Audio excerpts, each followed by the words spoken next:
Good afternoon and welcome to the third lecture of the 2012 Food for Thought Luncheon Lecture Series. I'm Mary Kay Cooper, Director of Alumni Relations. This series is sponsored by the San Antonio Alumni Chapter and coordinated by the Alumni Office. The series is designed to spotlight Trinity's outstanding faculty. Before we get to today's talk, I would like to tell you about two upcoming speakers. Jeb Bush, former governor of Florida, and Rudy Giuliani, former mayor of New York City during 9/11, will visit Trinity University this spring to present lectures to the campus and San Antonio communities. Both presentations are scheduled for 7:30 p.m. in the Laurie Auditorium and are free and open to the public. Seating is on a first-come, first-seated basis, and tickets or reservations are not required. Bush will speak about leading in a climate of change during the Flora Cameron Lecture on Politics and Public Affairs on March 22nd. Giuliani's topic for the Trinity University Distinguished Lecture on April 4 is what the 2012 election should be about. I hope you can join us at both. We're pleased to have a few special Trinity people with us today, and I want you to be able to recognize them. First is Ms. Penelope Harley.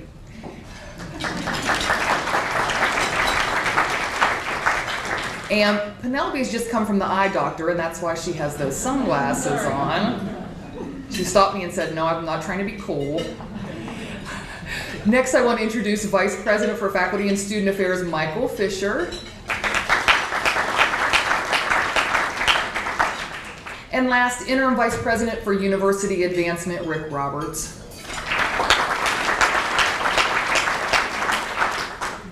I want to remind everyone that this program is being recorded so that people all over the world can view or listen to it later.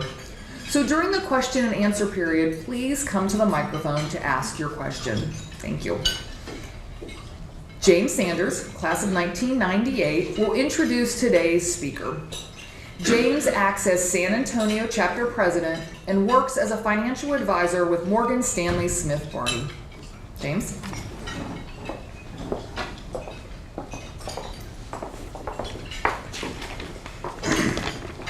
Thank you, Mary Kay. Good afternoon, everybody. It's my distinct pleasure to introduce this afternoon's speaker and give a brief introduction. So today we're listening to Dr. Amer Kaissi, and he joined Trinity University in 2003 after he earned his Ph.D. degree in Healthcare Services Administration, Research and Policy from the University of Minnesota. While doing his doctoral work, he worked in quality measurement and analysis at Alumni hospitals in Minneapolis, Minnesota. And prior to that, he had earned his Master's of Public Health in Hospital Administration from the American University of Beirut in his native Lebanon. At Trinity, Dr. Kaissi teaches courses in institutional healthcare management, healthcare strategic planning, and marketing and healthcare human resource management. He also teaches a comparative course on American and French healthcare systems, and he teaches that in French. His research interests include strategic planning, retail clinics, quality of care and patient safety, and application of organizational theories to healthcare settings. He has published extensively on these topics in various administrative and clinical peer-reviewed journals. Dr. Kaissi also works with hospitals and healthcare systems on strategic and business planning and marketing projects. He is a fellow of the Jurin Center on Leadership and Quality, a member of the Academy of Management, and a member of Delta Omega Pi Honorary Public Health Society. So please help me welcome Dr. Kaissi.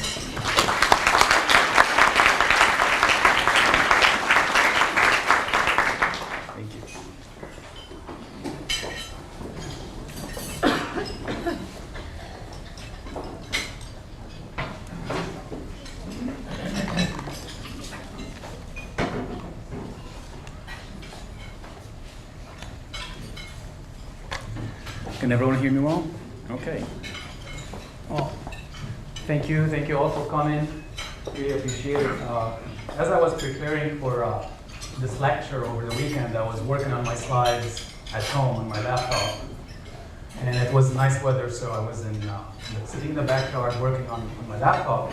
And my 5-year-old son came to me and said, "Daddy, what are you working on?" I said, "Well, I'm making some slides."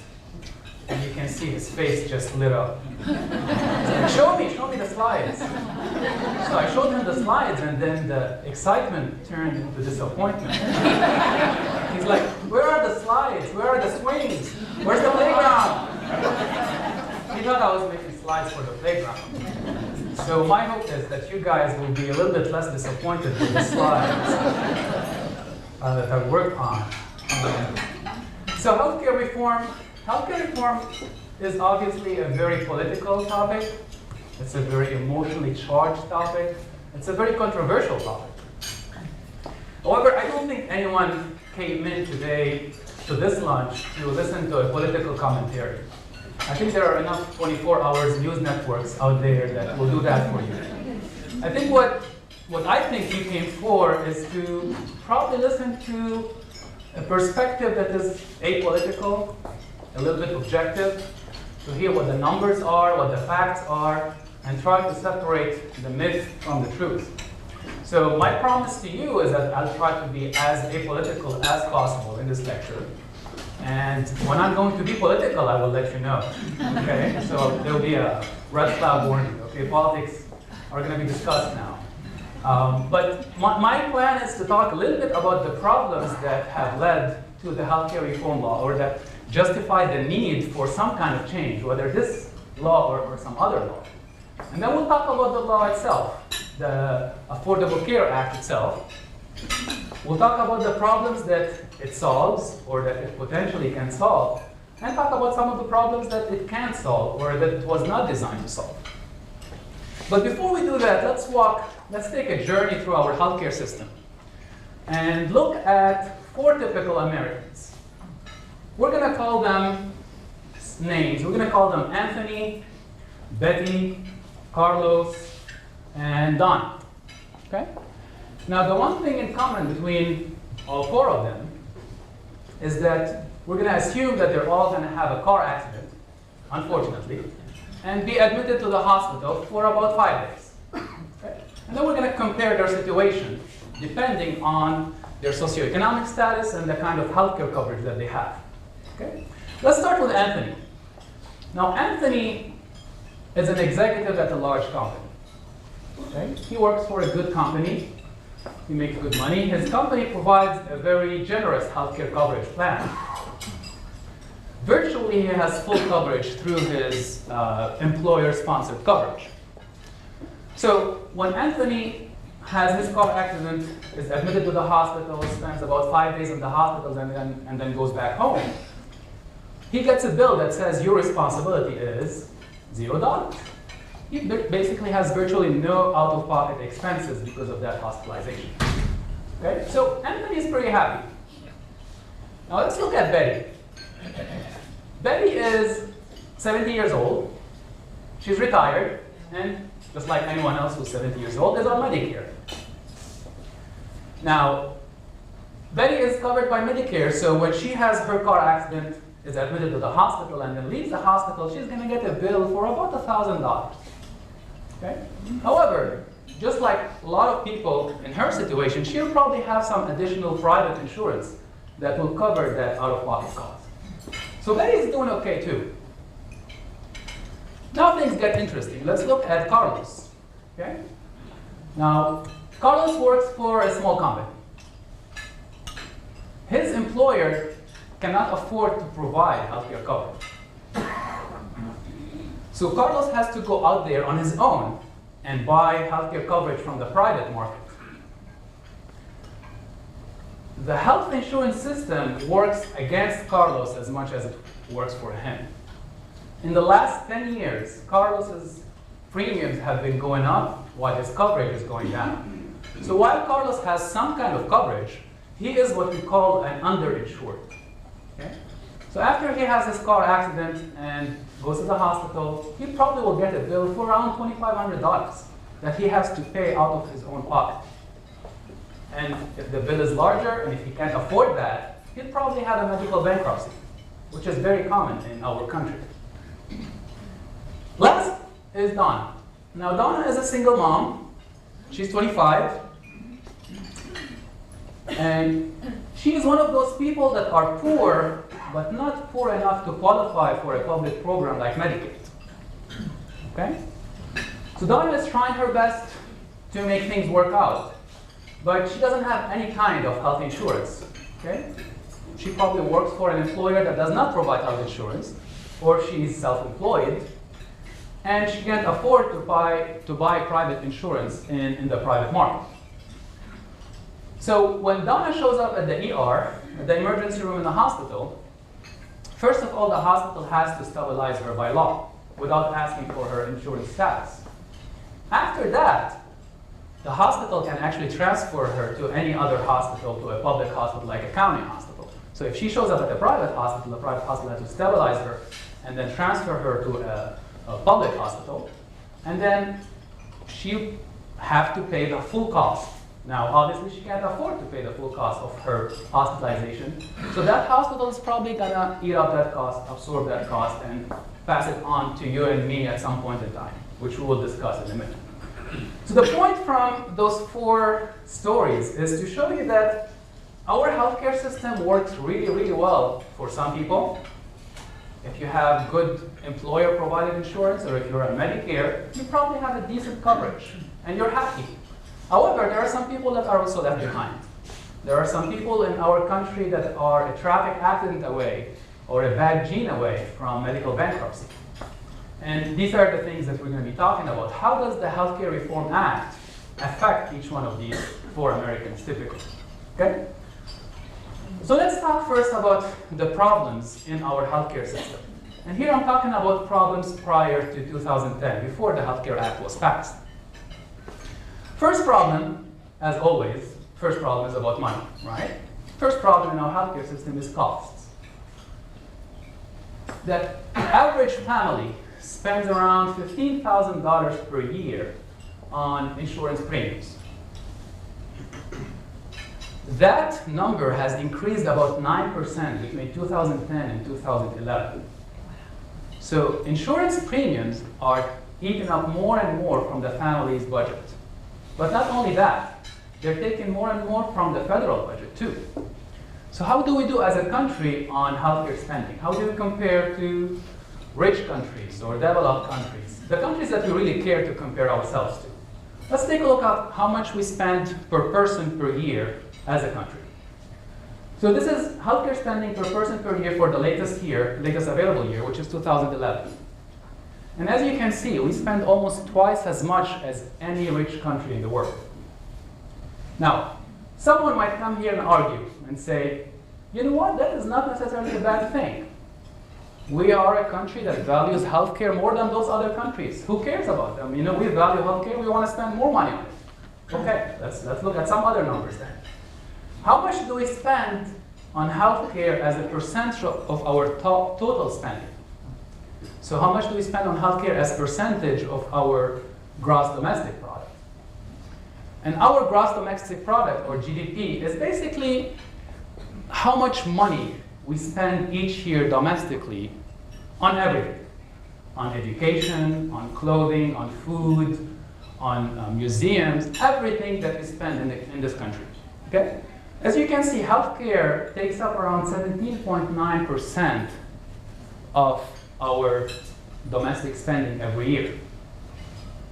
France comes in at a distant second at 11.8%. But again, we still haven't proven that this is a problem. Okay, you might say, we value healthcare, we're going to spend more per person, we're going to spend more as a percentage of our GDP. What is the big deal? Well, let's look at how much we have spent over the years and how much we expect to spend over the next few years, over the next 4 decades, if nothing changes. So this is how much we spend for every dollar, how much goes into healthcare. In 1952, out of every dollar, we spent around 5 cents on healthcare. Right now, we spend, as we said, 17.9 cents. If we don't make any changes to our healthcare system, we will be spending around 40 cents per dollar on healthcare. Why is that a big deal? Well, every dollar that goes to healthcare is a dollar that we can't use on something else. right? Every dollar that goes to healthcare is a dollar that we can't use on our bridges and our roads and our educational system and our museums and our art and everything, right? So that is why it is a big deal. If nothing happens, if no changes happen, we will be spending around 40% of our GDP on healthcare, which is a big deal. Now, the other piece of worrying news is that there are no signs that the spending on healthcare is going to slow down. Actually, everything points to the fact that spending is going to increase. And part of the reason for that is that last year, the first baby boomers turned 65. And since January 1st, 2011, we have 7,000 people turning 65 every single day in this country. Okay? Some people are referring to it as the boomers tsunami. Why is the boomers tsunami a big deal? Again, well, it is a fact that when people turn 65, so people who are over 65 spend twice as much on healthcare as people under 65. It is a fact. So there are no signs in the horizon that spending is going to decrease. Actually, spending is going to keep on increasing. The second problem that we have in the country, in addition to cost, is, as we just discussed, coverage. And here I like to use coverage rather than access, because I'm going to try to make the case that coverage is different than access. Okay, so let's stick with the term coverage for now. What about coverage? Well, we have several problems in coverage. We have people with pre-existing conditions that can't get healthcare coverage. We have insurance companies putting limits per year or per lifetime on how much people can spend on healthcare. We also have the big, huge problem of the uninsured, as we saw with Donna. And we have the problem of the underinsured, as we saw with Carlos. So let's talk about each one of these problems. The first problem is people who are not insured and who have problems like asthma, cancer, diabetes, heart disease, prior to 2010, were denied coverage by insurance companies. They could not get a healthcare plan if they had any of these pre-existing conditions. The second problem is that of dollar limits. So insurance companies put a dollar limit either per year or per lifetime. When the enrollee in that health plan reaches that dollar limit, their coverage stops. Big problem, especially for people with serious healthcare problems. The third major problem is the one that we're all aware of, and that's the problem of the uninsured. Okay? The numbers, latest estimates show that we are at 50 million uninsured. When the healthcare debate was going on, we were around 46, 48. Now we're at 50 million, which is around 1 in 7 Americans are uninsured. Now, how do we compare to other countries, again, on coverage? Okay, let's go back to those rich countries and see how we compare against them. We are the only rich country in the world that does not cover its population at 100%. Okay? So we have around 20% of our population that is uncovered. As you mentioned, I teach a comparative course on the American and French healthcare system. And the French healthcare system has its problems, but France covers not only its legal residents, but also its illegal residents. Anyone who is in France for 3 months who can show that they don't have the financial resources qualify for healthcare insurance. Now, I'm not advocating for that in our country. That's a totally different issue. But this just shows you the extent to which other rich countries go to provide coverage for their citizens. Now, you might be wondering, so what? The uninsured, okay, that's a big deal, but how does that affect me? So I am a Trinity employee, right? I work for Trinity. My coverage is provided through Trinity. I have a reasonable plan. I don't have a lot of out-of-pocket expenses. Why should I worry about the uninsured?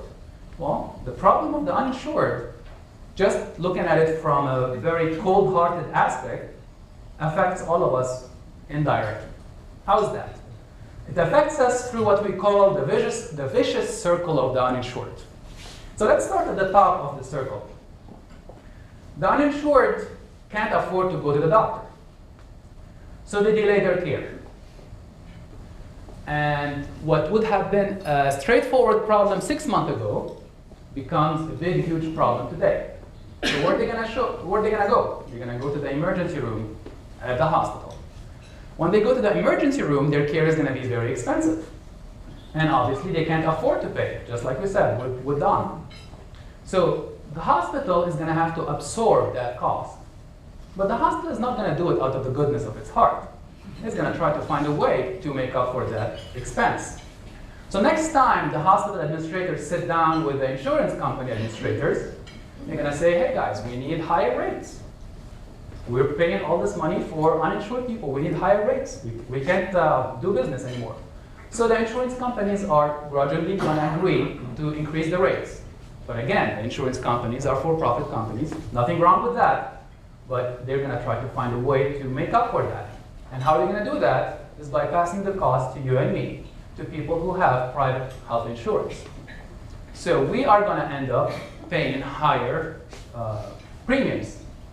And the cost has been shifted to us. As more and more of us have to pay out of pocket, and as more people in the non-group insurance market are going to have to pay higher premiums, they are going to be less able to afford health care. They're going to become underinsured. They're going to become uninsured. And then the circle is going to go on again. Want to play this game again?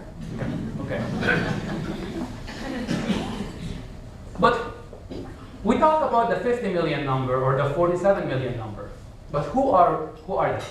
Now, obviously, the first picture that I showed is the picture of what we typically imagine as a person who is uninsured, right? Someone who is poor. But wait a minute, don't we have a program for poor people in this country? We have Medicaid, don't we? Medicaid is the program for people who are within a certain income level. So how come we have people who are uninsured? Well, there are some people that are poor, but not poor enough for Medicaid. Okay, let me say that again. They are poor, but not poor enough for Medicaid. So they end up falling in the cracks. They're not rich enough to buy their own health insurance, but they're not poor enough to qualify for Medicaid. So they fall through the cracks. But is that all the uninsured? Well, let's take a look at this. The numbers actually show that among the 50 million uninsured, only 53% of them can't afford it. There are 43%, which amounts to around 23 million people who could afford health insurance, but don't buy health insurance. And they don't buy health insurance for a variety of reasons. One of them is probably because they think they're healthy enough. And they say, why shall I spend a percentage of my income on health insurance? Why I can use it on something else? I'm healthy enough. Okay? We call these in healthcare the young invincibles. But even the young invincibles, when they have their motorcycle accident or their skateboarding accident or whatever accident they have, and they end up at the ER, they're not going to be able to afford it. And they're going to pass the cost on to the hospital, to the insurance company, and then to us. Okay? So that's one thing that I wanted to clarify is the 50 million number or the 46 million number has been used repeatedly, has been abused as a number, but not all of these are people who can't afford it. Some of them are actually people who could afford health insurance, but are voluntarily uninsured. Okay? So now that we've clarified that, let's talk a little bit about the underinsured. That was the example of Carlos from the beginning. Who are the underinsured? The underinsured are those people who have some kind of insurance, but their insurance is not enough to cover all of their healthcare expenses. Right now, there are around 25 million people who are underinsured. That number has increased from 16 million in 2003. So it's a huge increase in the last 9 years. 53% of the underinsured do not see a doctor when they need it. We call them underinsured. The legal definition or the technical definition for underinsured is someone that has more than 10% of their income goes to their medical expenses. Many, many problems such as difficulty paying medical bills and falling into medical bankruptcy. Okay? So if you really think about it, the problem of the underinsured is almost as big and as serious as the problem of the uninsured. Third kind of problem that we have, I know this is sounding very gloomy, but hang in there. There might be some good news at the end. Third kind of problems that we have are with quality. And in quality, there are a variety of issues that come up. Quality of medical care, One of them is medical errors or hospital mistakes. Now, when I show the slide, the women in the crowd think I'm going to talk about Richard Gere. The men think I'm going to talk about the second one. No, I'm actually going to talk about hospital mistakes. Medical errors, the latest estimates, these are errors that are committed by doctors, nurses, pharmacists by mistake. These are, the wrong side surgeries, and they leave a sponge in your stomach after they open you up, and they give you a drug that you're not supposed to get, and these kind of things. The latest estimates show that around 44,000 to 98,000 people die each year in America because of medical errors. Now here we don't have international comparisons because we're actually one of the best countries at counting these errors. Okay? So while we may show a higher number of errors, actually what we're doing is we're counting them better than any other country. But it is a problem nonetheless. What about other aspects of quality? In 2000, the World Health Organization, which is the highest authority on health in the world, published a report ranking countries, all countries, not just rich countries, but all kinds of countries on something they call quality. And it's a variety of measures. There are a variety of ways that they reach the rankings, but at the end they published the ranking. So we came in number 37 compared to other countries in the world on this composite measure of quality. Now, if healthcare was an Olympic sport, and we came in 37 in the Olympics, I bet you that the coach would have been fired, the players would have been exiled, and we would never have we would never tolerate if our swimmers were 37 in the world, if our basketball team was 37. Heck, our men's soccer team is even better than 37. That's how bad it is. That's how bad it is. So, 37th in the world. Now, some people questioned the methodology of the WHO and said, the methods are not correct, the way they made the rankings is not correct. My answer is you can't really argue with the referee's call if you didn't make it to the playoffs. Okay? We're not like a second or third or a fifth. We're 37th. So there are some problems in there. And to make things even worse, guess who came in first? As if they were not arrogant enough before that. Now we're first in the world in I was going to say soccer. Healthcare. One other measure of healthcare is life expectancy at birth. And basically life expectancy at birth is for a baby that is born today, how long would they expect to live? Okay? Now here, 1 or 2 months make a big difference. So again, we don't compare very favorably to other rich countries on life expectancy at birth. And there are a variety of reasons for that. One of them is high infant mortality rate, which is related to prenatal care. But the major reason for our relatively low life expectancy at birth is our lifestyle choices. Okay, diet, exercise, etc., which we will discuss a little bit later. This is a study that came in last year. I thought I'll make this a little bit more academic too.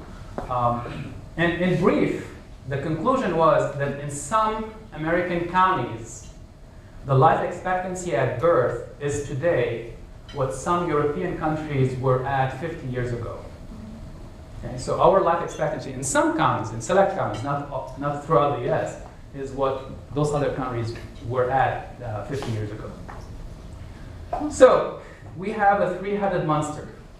We have cost, we have quality, and we have coverage. So what I just described to you is that compared to other rich countries, we spend twice as much per person on healthcare. We cover 20% less people, and our quality outcomes on some measures are not that good. So we're looking at some major problems of cost, coverage, and quality. Big problems. And typically when you have big problems, Uncle Sam has to intervene. Because we've relied on the private markets for around 40 years to try to fix some of these problems, and obviously they haven't solved them. So the healthcare law. Healthcare law came in to try to fix some of these problems. It was designed to focus on coverage more than the other aspects of the problems that we discussed. But nonetheless, it was supposed to be a solution. Now, I promised you that whenever I'm going to say something political, I will let you know. This is the time. This national healthcare reform law that we passed in 2010, well, guess what? There is a small state that passed a very similar law 4 years before that. And at the time, Governor Romney is the one who signed that law. Okay?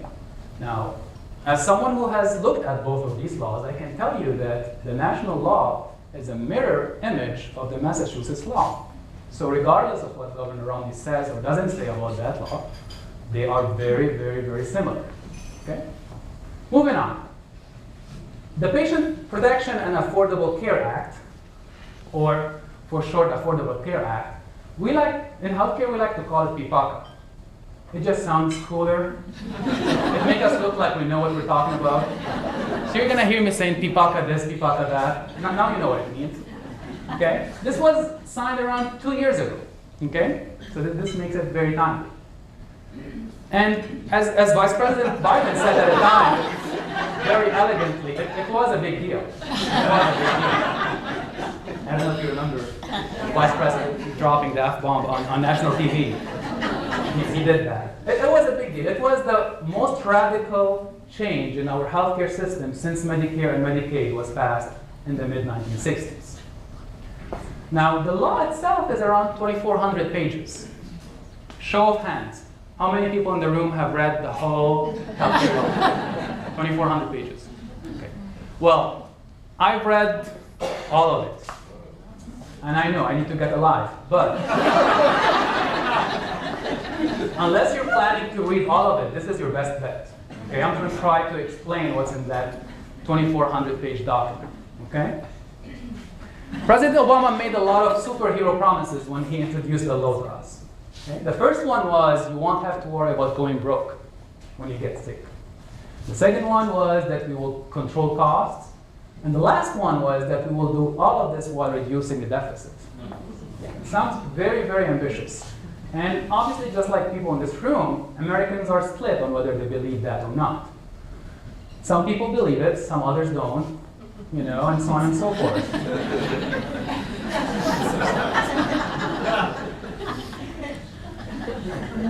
Again, people are split almost along party lines in whether they support the law or not. And the recent polls keep on supporting that. Now, the reform law is going to be implemented over 2 phases. The first phase is actually already, we're already in the midst of the first phase, which is from 2010 to 2014. And then the major provisions of the law won't kick in till 2014, and then will end by 2019. Unless we all know what, right? Which we'll talk about in a minute. Now, the first provision of the law that is already in place now is that there won't be any limits per year or per lifetime. So that's one of the things that we discussed earlier, is that insurance companies now can put a lifetime limit or a yearly limit on coverage. That is illegal now. Okay? So it's a good thing. No sick children can be denied coverage anymore. So children who are born with birth defects, for example, cannot be denied coverage. Again, I would argue it's a good thing. Here's another one that has also been implemented. Young adults covered under their parents' plan till age 26. Now, I know what some of you are thinking. No, they don't have to move back with you. Okay, they can still be covered even if they don't live at home. Actually, they can be covered whether they're in college or working, whether they're single or married, living at home or living on their own. Again, good thing. Remember the young invincibles who thought nothing bad could happen to them? Now they're covered under their parents' plans. The other important one was that for all of those people with pre-existing conditions that we talked about earlier, we are going to take care of their problem in 2014. But in the meanwhile, the government has created a high-risk pool for them, which is a place where they can go to get insurance even though they have chronic diseases. Now, not a lot of people are convinced about the high-risk pool. Okay, some people are skeptical. but it is there to try to take care of that problem. Here's another important provision of the law that is currently under effect. The healthcare law now covers Medicare beneficiaries who fall in what is called the donut hole. And the donut hole is a very technical term to describe a situation that Medicare beneficiaries find themselves in once they have surpassed a certain limit on their coverage. So now once they fall in that donut hole, they can get 50% discount on their coverage. So this is the explanation of what the donut hole is all about. And what that new healthcare law does is it covers that, and they can get their medications at discount. Another important provision is private insurance coverage of preventative services at no cost to the uninsured.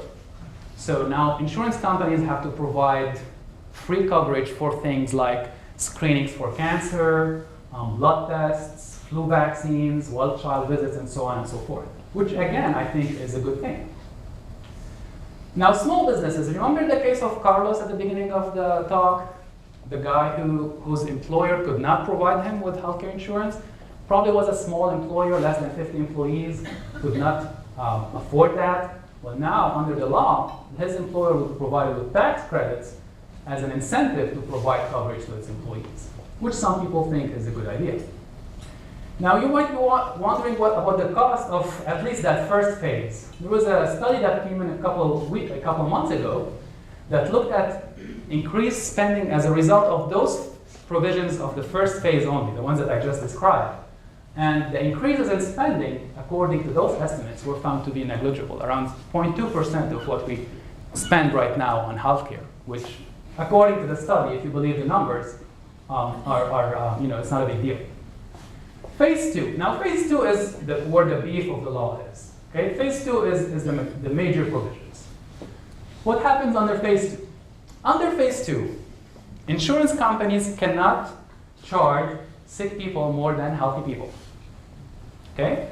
And there is no exclusions for pre-existing conditions. So we won't need the high-risk pool anymore because by law it will be illegal for insurance companies to deny coverage for someone with a pre-existing condition. Now, how do you think the insurance companies agreed to that part of the law? How they agreed to it? Well, they were given something in return. And that something in return is that everyone is going to be mandated to buy coverage. Okay? That's the most controversial part of the law, which is the individual mandate to buy insurance, which means that all of us, if we don't have insurance, we're going to have to buy insurance, otherwise we're going to have to pay a tax. Now, I'm going to try to give you an opinion that is as objective as possible on the mandate. The mandate is necessary for this law to work. Without the mandate, the law would not work. And the reason is because without the mandate, healthy people are not going to buy coverage, are going to wait till they get sick and then buy coverage. The analogy is that home insurers are going to wait till their house on fire to buy home insurance. It doesn't work that way. Everyone has to buy insurance at the beginning for this to work. Think of it this way. The mandate is the spinach that we must eat in order to get the dessert of a fully functioning private insurance market. Okay? Otherwise, people are going to be free riding the system. Okay? Now, we might argue about the constitutionality of the mandate, but one thing I'm convinced of is that the law will not work without the mandate. The way it's been designed, the way it's been proposed and enacted, will not work without the mandate. Okay? Now, what are the mandate tax penalties? At the beginning, there are slight penalties. In 2014, if you don't buy insurance, you're going to have to pay $95 per year, or 1% of your income. By 2016, it's going to be a little bit of a big deal. So the incentive is there to buy insurance. Now, you're probably wondering, well, those people who are poor, how can they afford this? Well, there's going to be something given to them so they don't have to pay the penalty, so they can buy insurance at a cheaper rate than that. One of the important provisions of the law is Medicaid is going to be expanded. Remember at the beginning when we talked about Donna and the people that are poor but not poor enough for Medicaid? Well, one of the things that the law does is it expands coverage for people who make less than $14,000 per year. So these people now are going to be under Medicaid. Another less well-known and less understood aspect of the law is what they're calling the exchanges. Now, they did that in Massachusetts too. They call it the Massachusetts Connector. And the best way to explain the exchange is to imagine it as something like a virtual mega mall, a virtual insurance mega mall, okay? Where insurance companies and customers come together to buy and sell insurance plans, okay? So there is this place where we will go to look at insurance plans, okay? The idea there is that you'll have a menu of insurance plans to choose from. It will be explained to you in plain English. And the idea is that those insurance plans that are not offering competitive prices are going to be driven out of business because the consumer can compare those plans. Okay, now, political alert. Okay, I'm going to make a political statement. I don't know of any idea that is more Republican than this idea of having a private insurance market where buyers and sellers, where buyers or sellers are competing for the buyers in a way in which the information is presented in a transparent way. So the argument behind the health exchange, and they have it in Massachusetts and it works, is when you have good information, fair playing field, and lots of choices, insurance companies are going to offer competitive rates. That's the idea. Okay? Another provisions of the law is that for those people that make between $14,000 and $42,000 per year, the government is going to help them out with their insurance. These are the underinsured. So the government is going to provide them with tax credits to help them to buy insurance products in the exchange. Okay, so that's the example of Carlos at the beginning. One not very popular aspect of the law is that large companies, those that hire more than 50 employees, are going to have to provide coverage or face paying around $2,000 tax per employee. Now remember, we said the smaller companies will be provided an incentive, a tax credit to provide coverage. They're not forced to do it. The large companies are forced to do it, otherwise they're going to have to pay a tax. So obviously, what do you think the CEOs are saying? Yeah, they're arguing that it's not fair. But again, if you believe that this law has to work, this part of it has to be in there because everyone has to be covered. The last part of it is what is referred to as the Cadillac tax. And the Cadillac tax is just a way to describe a surcharge on insurance products that are very, very expensive. So the government is trying to provide less incentives for people to buy the really expensive health insurance plans. And it's expected to generate a lot of revenue for the federal government. By 2019, we expect that through all of these provisions, young people are now covered under their parents, Medicaid has been expanded, tax credits for people that make between 14,000 to 42,000 people, all of these things are going to come together and create an additional 32 million people that are insured, that were not insured in 2019. The underinsured. This is a study that came out last month that estimates that the Healthcare Reform Act will actually reduce the number of underinsured. Remember, those are the people that have some kind of insurance but can't afford their healthcare expenses. It would reduce the numbers by 70%.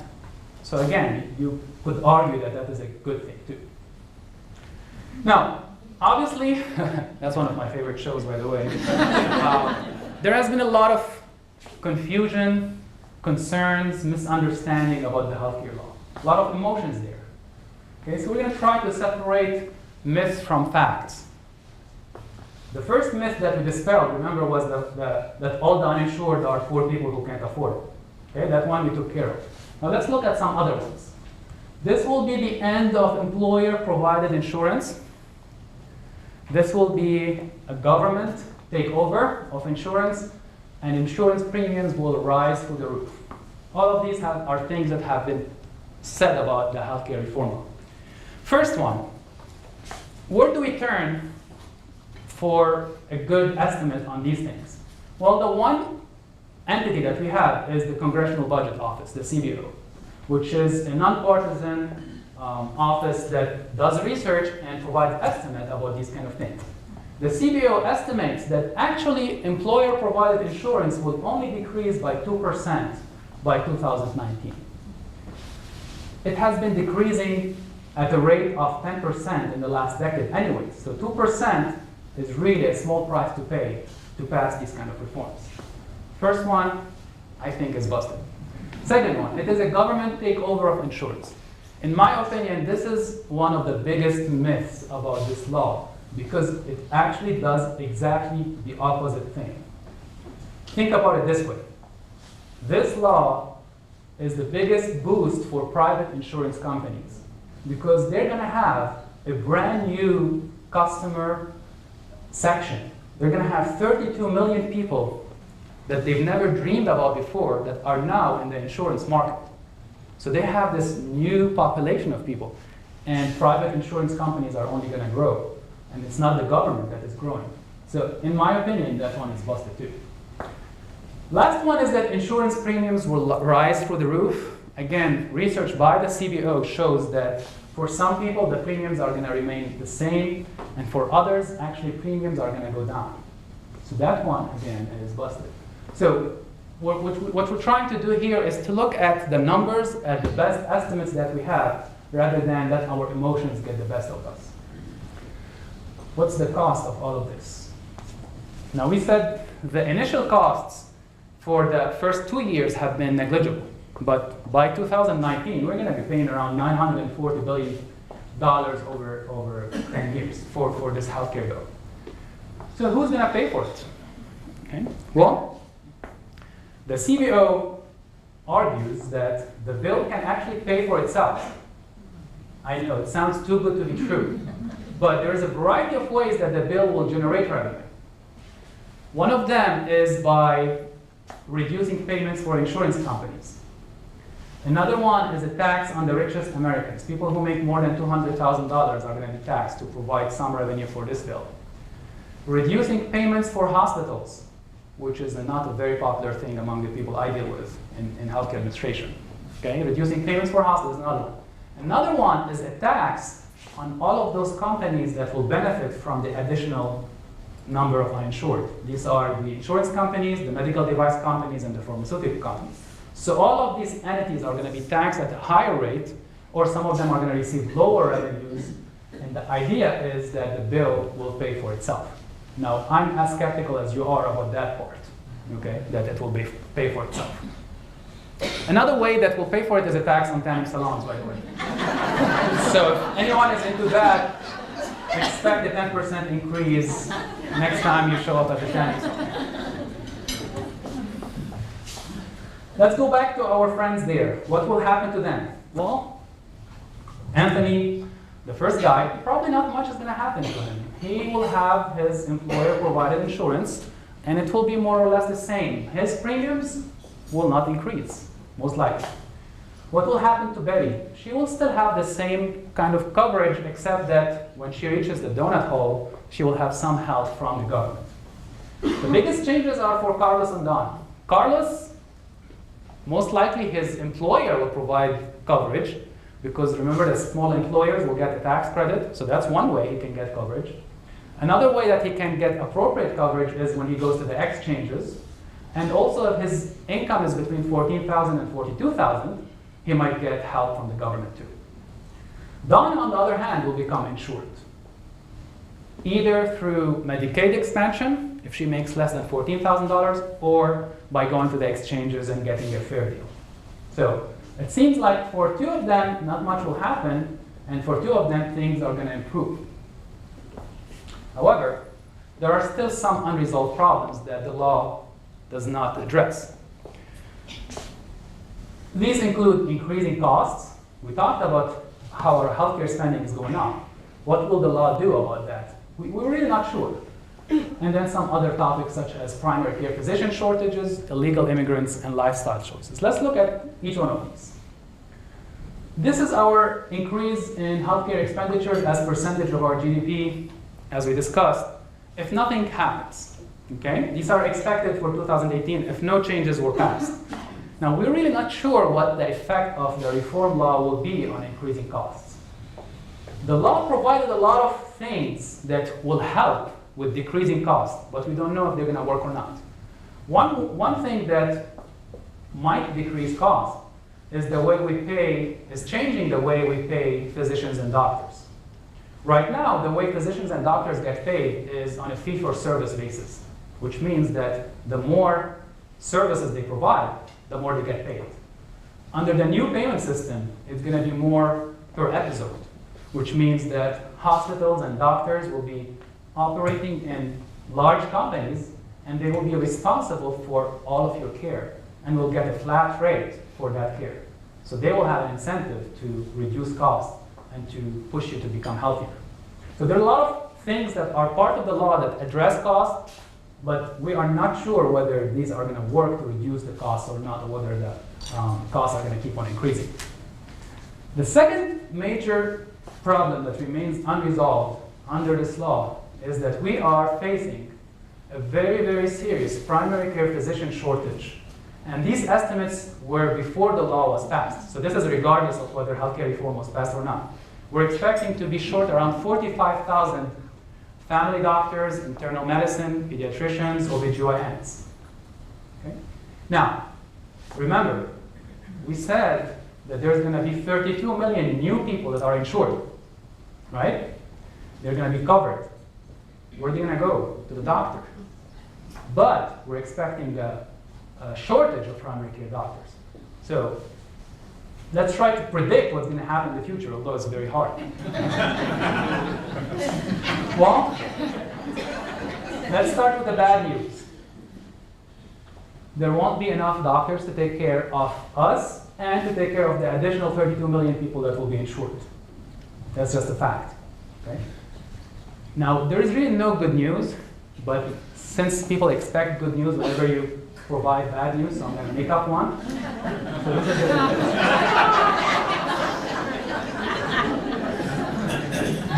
we'll probably find something out like replacing doctors with nurse practitioners and physician assistants.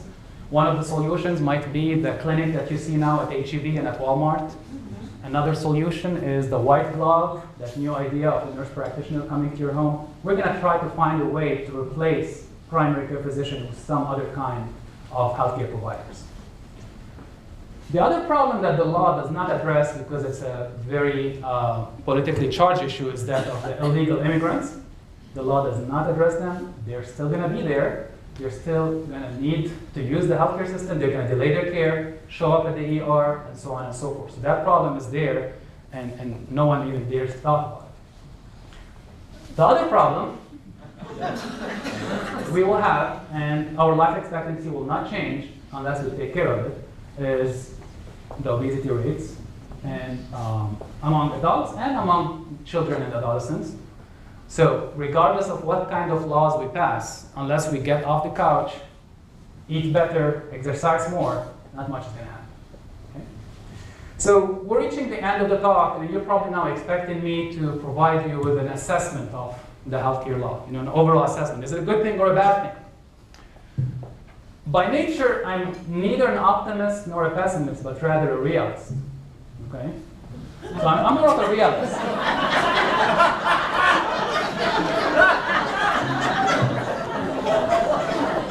And as a realist, my honest opinion of this healthcare reform law, of the Affordable Care Act, or the PPACA, is that it's a good piece of legislation, but it's an imperfect piece of legislation.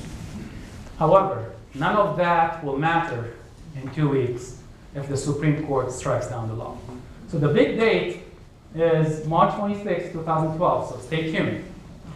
Now, for those who haven't been following what's happening with the Supreme Court and what's the Supreme Court supposed to do on March 26th, basically what the Supreme Court is trying to assess is whether the individual mandate, the individual coverage mandate, is constitutional or not under Article 1 of the Constitution, which is the Commerce Clause.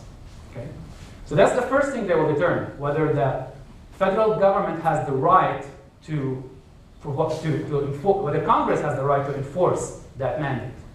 Now, if they decide that that is unconstitutional, the next thing that they will do, probably the following day, is to decide whether the mandate can be separated from the law itself.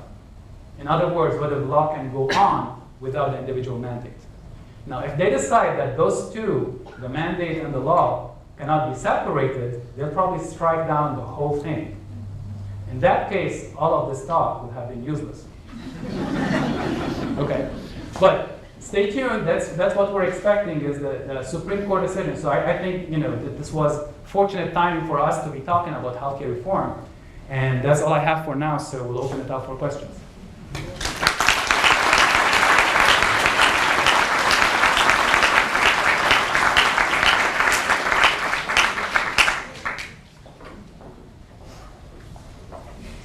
Yes, are we doing microphones for the questions? From that table, you can The podium, please. Okay. Thank you.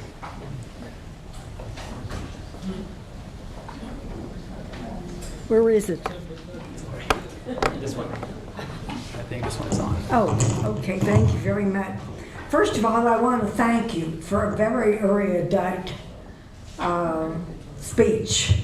But on the other hand, you have a very educated group here.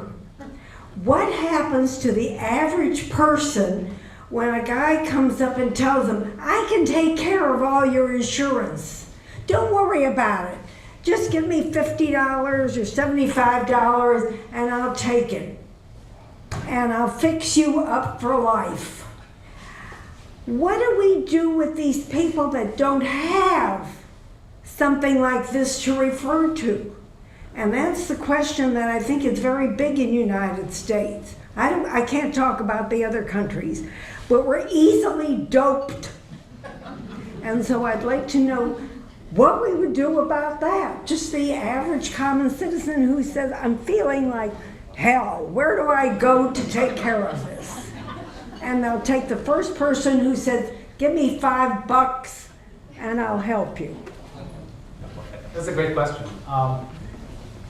I think the law does not address that directly, but I think the law will argue, if you believe that the Reform Act, it will argue that it's going to create conditions where this kind of situation is less likely to occur, because people will have some place to turn to, whether they're uninsured, underinsured, on Medicare, private insurance, they will have some place to turn to, and some place that will not cost them a lot to turn to.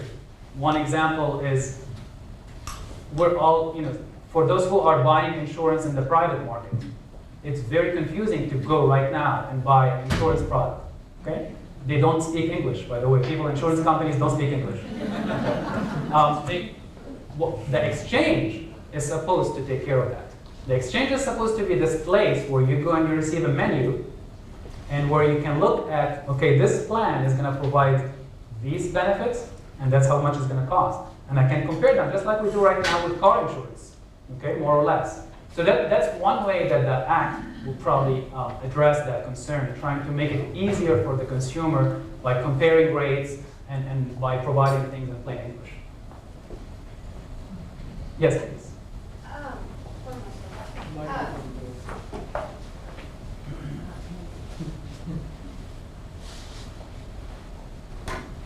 I'm curious, in your mall where we're selecting our thing, unless the law mandates that every insurance company has to be exactly equal in their coverage, don't we still end up with the underinsured? If I pick the cheap one out of the mall, am I going to still end up in the current underinsured? That is a great question.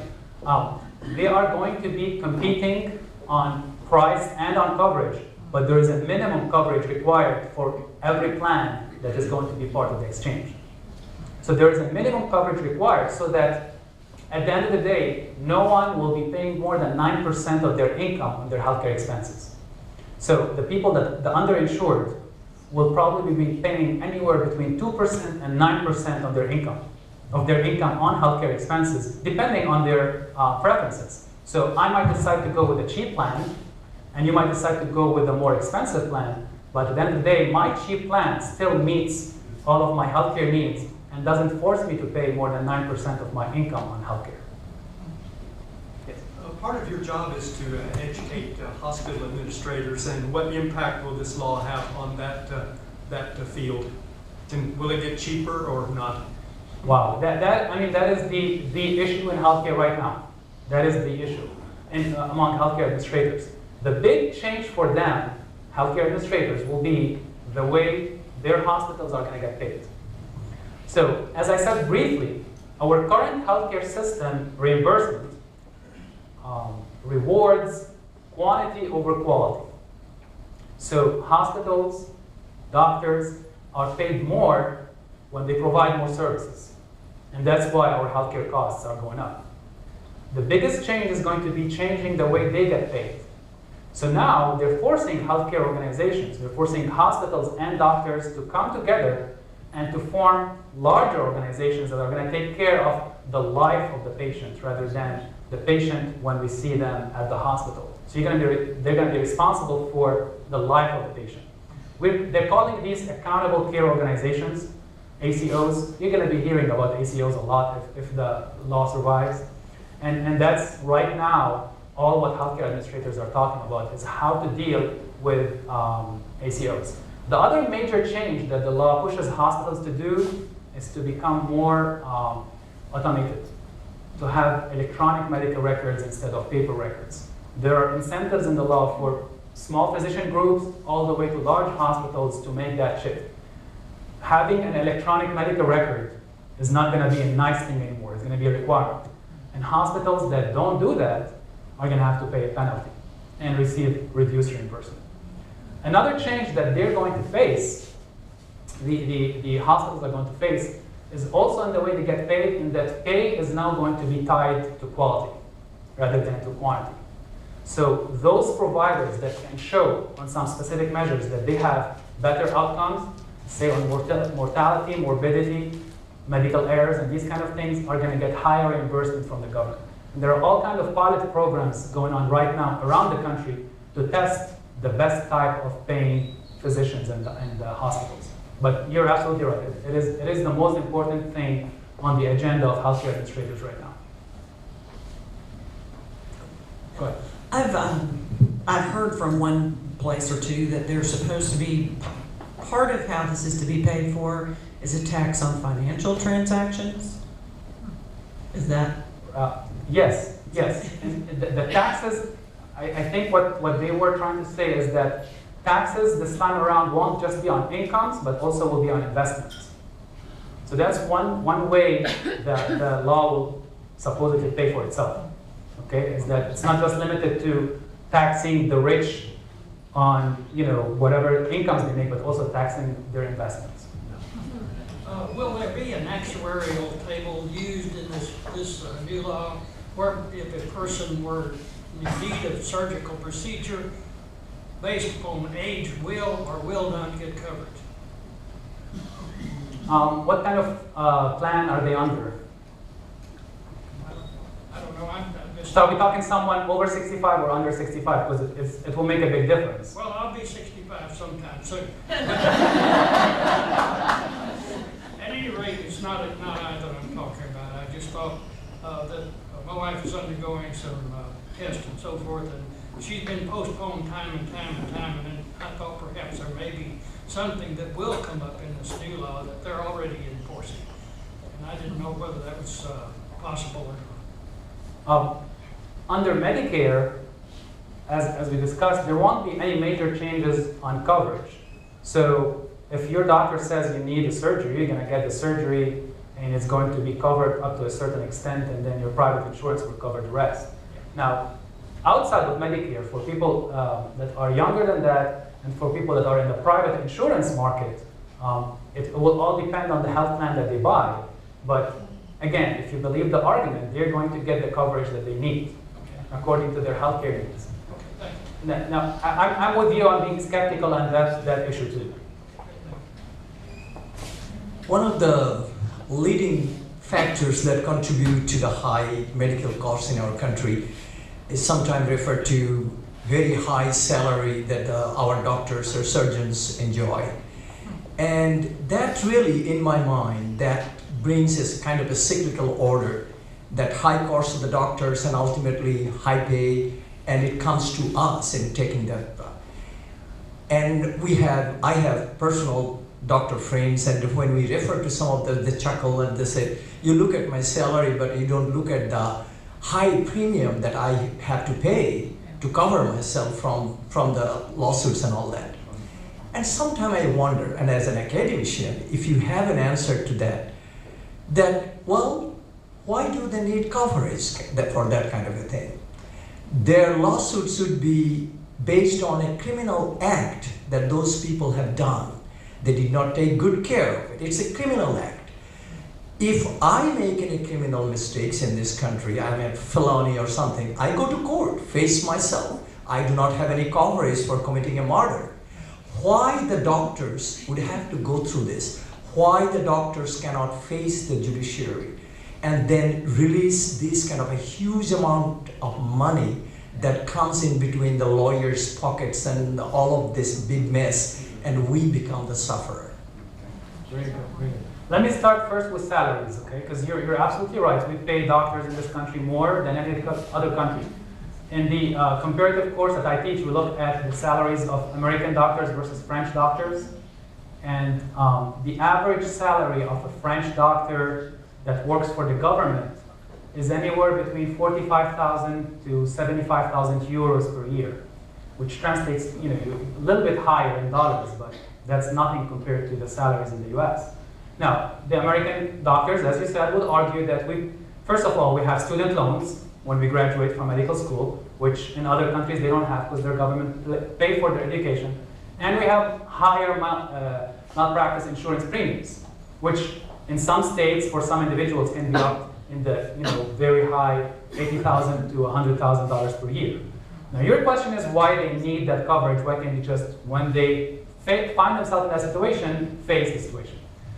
The difference between a straightforward criminal act and a medical error is that a medical error occurs sometimes not just because of the actions of one individual, but it's because a variety of factors came together to cause that error to happen. Let me give you an example. Let's say that there is a patient that is allergic to penicillin, okay? And the doctor does not pay attention and prescribes a drug or prescribes penicillin to that patient, okay? Now you might argue that that is a criminal act. They should face their fate and pay for it. Why they didn't pay attention, right? Well, as someone who has studied medical errors and patient safety, I will say, sure, the doctor was the person who prescribed that medication, but where is the responsibility of management? Why didn't management have an electronic medical system in place? Why weren't there a barcode system, for example, that the patient has a barcode and the nurse will scan that barcode and immediately on the screen it's going to show, oh, patient allergic to penicillin, don't prescribe penicillin. Someone else might argue, why didn't the pharmacist catch it? It's the responsibility of the pharmacist. Someone else is going to say, why didn't the nurse catch it? He or she was the last person to give the medication. So when it comes to healthcare errors, it's a little bit less straightforward than saying one person is negligent, or one person is lazy, or one person didn't pay attention.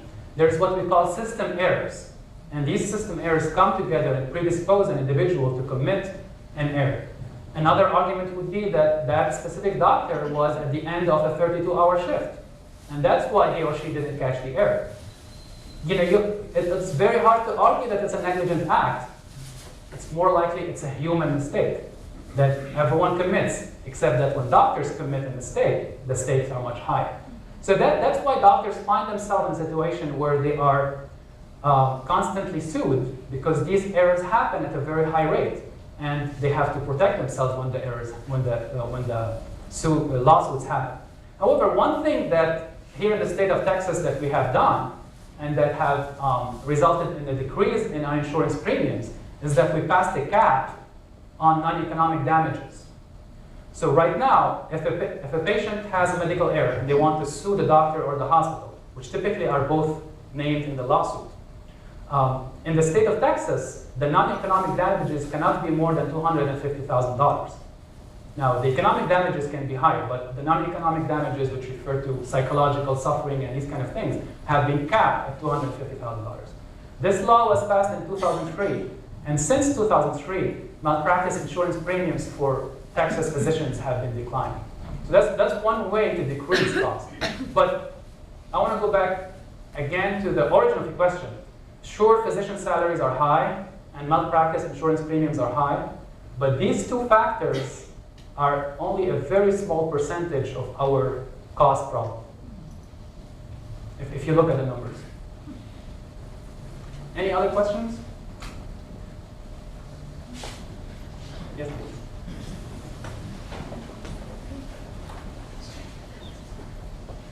I was recently at a healthcare conference in New York, and there was a lot of discussion about the law in the Supreme Court. And the feeling was that, the genie was out of the bottle, and there was no way that, regardless of what happened, that everything could be, the clock could be turned back. And I wanted to know what you think would happen if the individual mandate is set aside, but they don't set aside the entire law.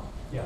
Well, as I said, I personally think the law itself will not work as it's supposed to work without the mandate. However, as an academic, very selfishly, I'll be super excited to see what happens if the mandate is repealed but the law stays. Because that will be all kind of natural experiments happening.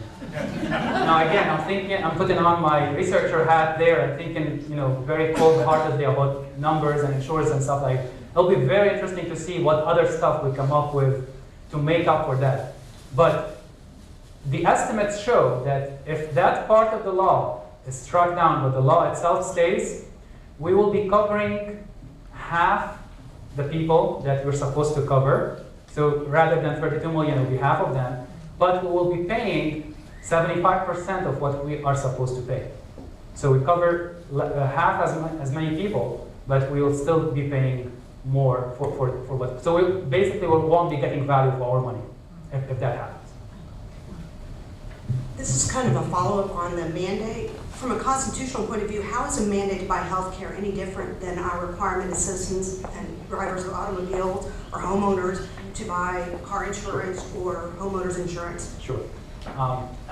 And this is not my opinion, but this is the opinion of the people who are arguing against the mandate. The argument is you can choose to drive a car, you can choose to buy a home, but you can't choose to live. So they're saying that the individual mandate is a tax on breathing. That's the argument. Now, I don't agree. I think they're all the same. I think, everyone who drives a car should buy insurance, everyone who has a house should have insurance, and everyone, who lives in this country should have insurance. But what the people that are arguing against it are saying is that penalizes people for just being citizens of this country, and they can't choose not to do that act. We have time for just one more question. We're a little bit over time, so if anyone has one pending question left, let's go ahead and take that right now. I was wondering how it was working in Massachusetts. Very good question. So, as we said, the law is very similar to the national law. So on coverage, the law is working very well. Now they have 98% of people covered. However, as I said at the beginning of the talk, coverage is not the same thing as access. You can be covered, but you don't have access to your doctor, so there's no point. So they have coverage, but access is very limited because just like nationally, they have a limited number of doctors. And all of a sudden, they have this influx of newly insured people that want to see the doctor. So not everyone can find an appointment within a couple of weeks at the doctor's office. So access is a problem. Now, they thought the law is going to cost around $600 million for the state of Massachusetts. It ended up costing around 50% more than that. So it has increased their cost. Now, they're arguing that these costs would have increased anyways, that this would have been the price that we pay for the uninsured. This is money that the federal government gives the state of Massachusetts anyway to pay for the problem of the uninsured. But if you want a report card, I would say on coverage, it's an A+. On access, it's probably a B or a B+. On cost, it's an F, because it has increased cost. And on quality, we still don't know. Okay, we'd like to thank everybody, and of course, let's thank Dr.